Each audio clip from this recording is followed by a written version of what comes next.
Israel में युद्ध की आशंका जहां जताई जा रही है, वहीं ईरानी सेना ने प्रचंड प्रहार की आशंका जताई है।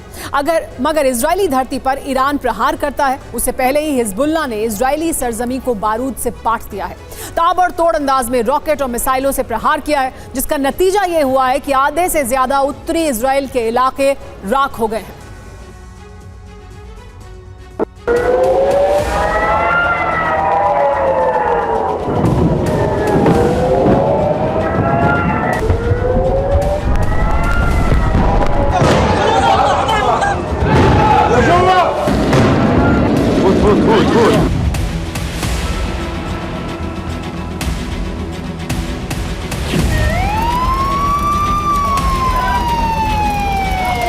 रात के वक्त रॉकेट और मिसाइलें उगलता आसमान।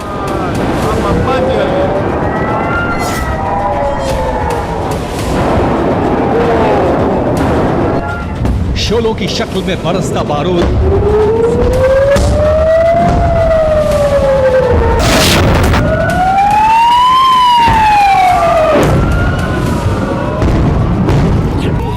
भीषण आग का गुबार, कलेजे को चीर देने वाली अलर्ट सायरन की आवाज।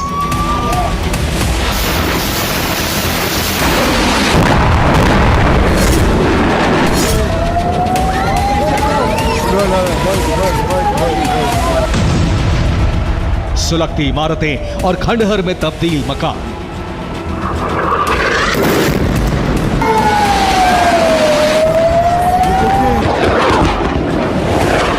ये तस्वीर उत्तरी इजराइल की है, जो प्रचंड आसमानी प्रहार से दहल उठा।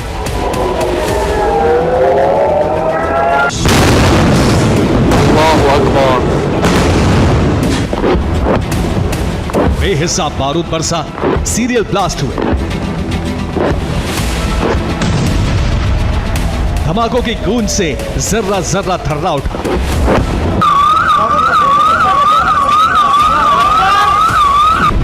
जानते हैं उत्तरी इजराइल से सामने आई ये विस्फोटक तस्वीरें किसका बारूदी ट्रेलर है? लेबनान के हिजबुल्लाह संगठन का, जो अपनी बारूदी सनक और विध्वंसक तेवर के लिए पूरी दुनिया में कुख्यात है। बीती रात इजराइल में रॉकेट और मिसाइलों का ऐसा जलजला आया जिसे देख तेल अवीव दहल उठा। इजरायली डिफेंस समेत नेतन्याहू के भी होश फाख्ता हो गए।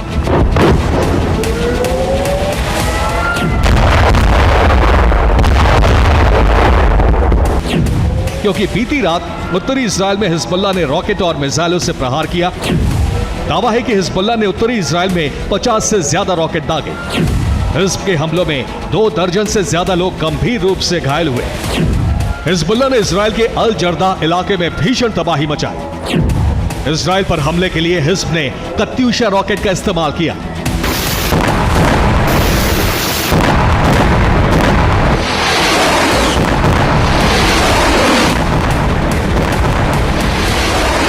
जैसे ही आज सुबह का सूरज निकला, उत्तरी इजराइल का कोना कोना बारूद से सन चुका था। इमारतें जमींदोज हो चुकी थी, मकान खंडहर में तब्दील हो चुके थे।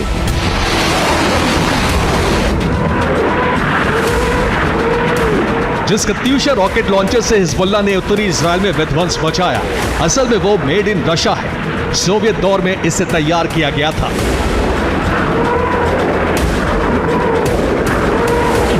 तस्वीरों में आप देख सकते हैं एक के बाद एक रॉकेट और मिसाइलों की आसमान से बारिश हो रही है। एक के बाद एक रॉकेट और मिसाइलों की आसमान से बारिश हो रही थी।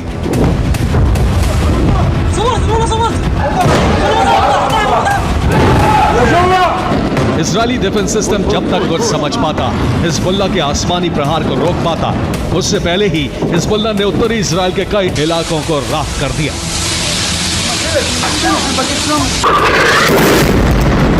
ये बात हर कोई जानता है कि हिजबुल्लाह को ईरान का समर्थन है।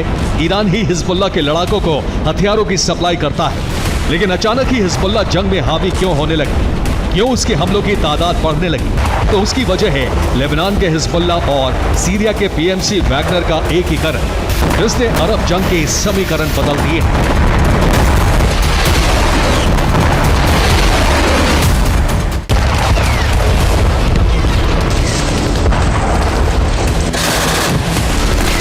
करीब 1.5 दशक पहले पूरे अरब में विद्रोह की आग भड़की, जिससे अरब क्रांति का नाम दिया गया। इसी अरब क्रांति ने साल 2011 में सीरिया को अपनी चपेट में लिया। असद की सरकार के खिलाफ आक्रोश बढ़ा, विद्रोही गुट सीरिया में हावी होने लगे। इस दौरान अमेरिका ने अल असद विद्रोही गुटों का समर्थन किया, तो वहीं असद के समर्थन में रूस ने सीरिया में एंट्री मारी। रूस ने असद की सुरक्षा के लिए वैगनर को सीरिया भेजा। पीएमसी वैगनर ने अलेप्पो शहर को अपना हेडक्वार्टर बनाया। मतलब ये कि 1 दशक पहले पुतिन की प्राइवेट आर्मी वैगनर ने सीरिया में दस्तक दी और तभी से वहां पर डटी हुई है। गौर करने वाली बात यह है कि पीएमसी वैगनर के अड्डों पर इजराइल और अमेरिका भी हमले से पहले 100 बार सोचता है।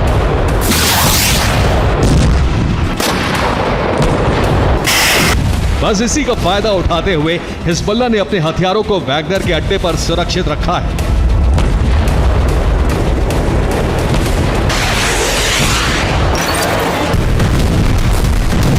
और इन हथियारों को जरूरत के हिसाब से लेबनान लाया जाता है, फिर इजराइल पर हमले किए जाते हैं।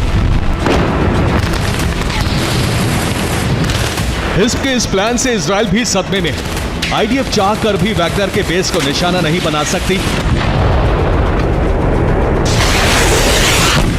अलेप्पो में एयर स्ट्राइक नहीं कर सकती, क्योंकि अगर गलती से आईडीएफ ने वैगनर के अड्डे पर हमला किया तो पुतिन अरब जंग में विनाशक हथियारों के साथ उतर जाएंगे।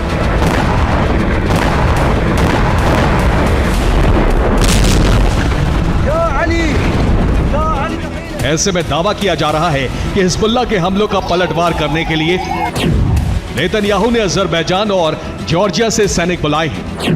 दक्षिणी लेबनान में हिज़्ब के ठिकानों पर स्ट्राइक जारी है। हिजबुल्लाह के हथियार गोदाम भी तबाह किए जा रहे हैं। अब यह देखना होगा कि हिजबुल्लाह की मदद कर रहा वैगनर गुट अगर गलती से भी इजराइल के खिलाफ जंग में उतरा तो फिर जल्दी अरब के बैटल ग्राउंड में 2 महाशक्तियों की भी एंट्री हो जाएगी।